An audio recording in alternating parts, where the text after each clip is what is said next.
Yo, what's up mga kamandaragat? Panibagong umaga, panibagong update vlog na naman tayo ngayon tungkol sa bangka at saka sa mga pinamili ngayon. Kasi may nag-request sa akin, isang subscriber natin, tinatanong kung magkano lahat yung amount ng bangka, yung mga total na nagastos. So, bago yan mga kamandaragat ay shoutout ko muna si Idol Jerwin Munoz. So, ayan Idol, shoutout sa'yo, salamat sa suporta. At sa mga bago pa lang sa aking channel, huwag nang kalimutang mag-subscribe at pakiclick na din ng notification bell para updated kayo tuwing may ilalabas kaming bagong video. So ayun mga kamandaragat, balik tayo dun sa tinatanong ng ating subscriber. So tungkol dun sa amount ng bangka sa pagpapagawa. So ayun, hindi ko pa masasabi kung magkano lahat talaga yung total na nagastos kasi hindi pa naman siya tapos. So hihintayin kong matapos lahat, isasabi ko sa inyo yung labor and materials kung magkano lahat. So may papakita ko sa inyo ngayong sample ng resibo doon sa pinabili namin sa Manila. So ayan, tignan natin mga kamandaragat. Ayan, ito yung example lang na pinabili namin noong December 18, 2021. Ayan, bali 15 pirasong styrofoam to. Yan yung haba tsaka lapad nya. Tsaka yung presyo nya per piraso is 992.25. So sa 15 piraso ay yung nabayaran natin ay 14,883.75 centavo. Tsaka ito naman sa likod, yung sa drum tsaka container, 15,800. At ito din yung binayaran natin sa styro, 14,883. So yung total nya is 30,683. So ayan mga kamandaragat. So ayun yung pinaka sample pa lang na mga binili namin. Hindi ko pa talaga mai-total lahat kasi hindi pa fully finish. So pag okay na yun lahat, labor and materials, isasabi ko sa inyo mga kamandaragat para sa mga nagpaplanong magpagawa ng bangka, magkaroon kayo ng idea kung magkano yung budget. So bago yan, puntahan muna natin yung pinabili natin na na styrofoam tsaka yung mga container tsaka drum. Tsaka tayo pupunta dun sa may bangka para dun sa update nya kasi nagtatrabaho sila ngayon dun. So tara kamandaragat, puntahan na natin. So ayan, ito yung drum na 2 piraso. Tsaka yung mga container. Ayan yung mga container na pinamili. Bali 60 pieces to. Tsaka 2 drum. Yan yung pag-iistakan natin ng diesel. Ito diesel, gasolina, tsaka tubig na babaunin sa laot. Yan, 60 pieces lahat yan. Tsaka yung 2 drum. Ngayon puntahan naman natin yung styrofoam. So ayun kamandaragat, ito yung mga styrofoam. Ito yung gagamitin para sa storage or sa paggawa ng bodega para hindi agad matunaw yung ice kapag nandun na sa laot sa West Philippine Sea. Ayan lapad nya. Ayan yung lapad nya tsaka yung kapal. Halos kasing haba na lang ng standard size ng bilyaran. Kasing haba tsaka kasing lapad nya.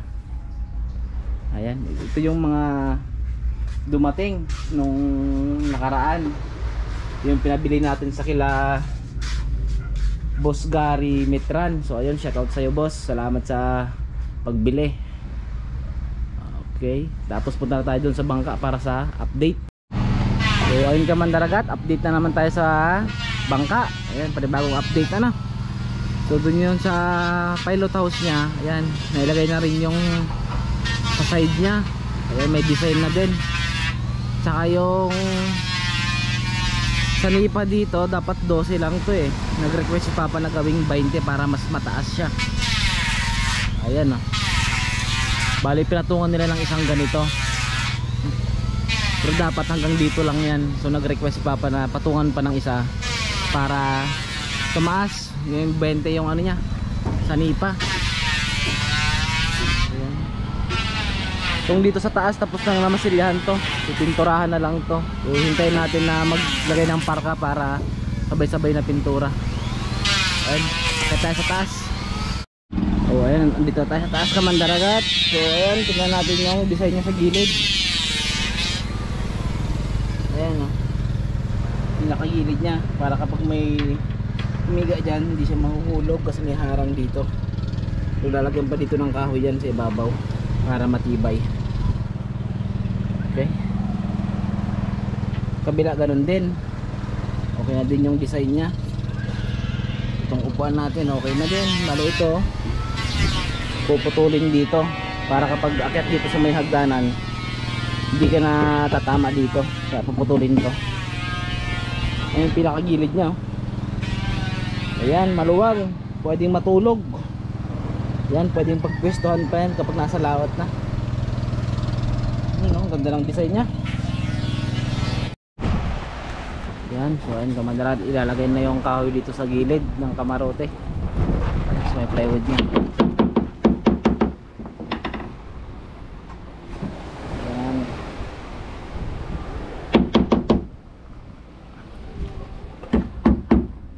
Yan, yung kahoy na ilalagay dito kailangan siyang i-bend. Yan, para mag-fit dito. Yan. Para kapag sandal mo hindi masakit sa kamay. Yung plywood at kahoy. Ganun din yung ilalagay dito sa kabila. Yan. Sa kabilang side nya.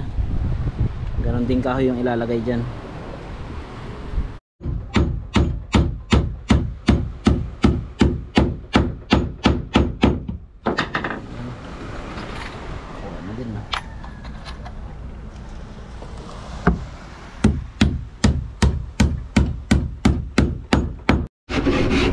Kamandaran, kailangang lagarian para hindi mahirap i-bend yung kahoy. Yan.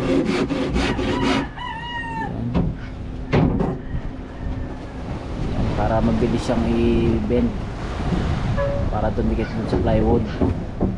Saka papakawaan ng pako dyan, tapos lalagyan ng epoxy para lalong matibay siya. Tulad nito, ayan, pinakuan niya. Yung dun sa part kailangan lagarian para ma-bend, para hindi maputol yung kahoy. Okay. So andun ngayon sa baba si Kuya Noy. Ayan, naglilinis ng kahoy na ipapanglagay dito sa gilid.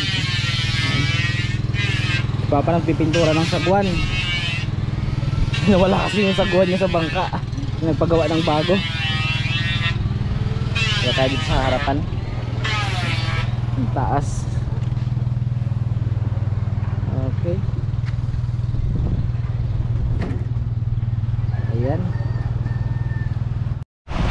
So ayan kamandaragat, bali tapos nang nailagay itong kahoy sa gilid ng ating kamarote.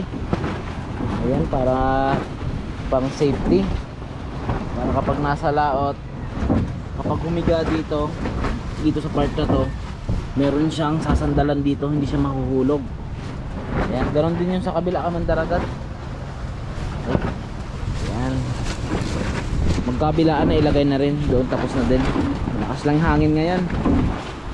So andun sila papa ngayon, naghahabol sila ng kawan ng talakitok. Bali dito lang sa malapit yung kawan ngayon. Lakas lang yung hangin talaga. Ay, mga bangka na yan, no? Andun si papa, kahabol sila ng kawan ng talakitok. Ito yung sa kabila naman kamandaragat, oh. Ayan, okay na, nailagay na din. Ayan, okay na, ganda na rin. So baka bukas magmasilya bukas dito sa may taas ng ating kamarote sa pangalawang palapag. Ayan, update ko na lang kayo sa susunod kamandaragat.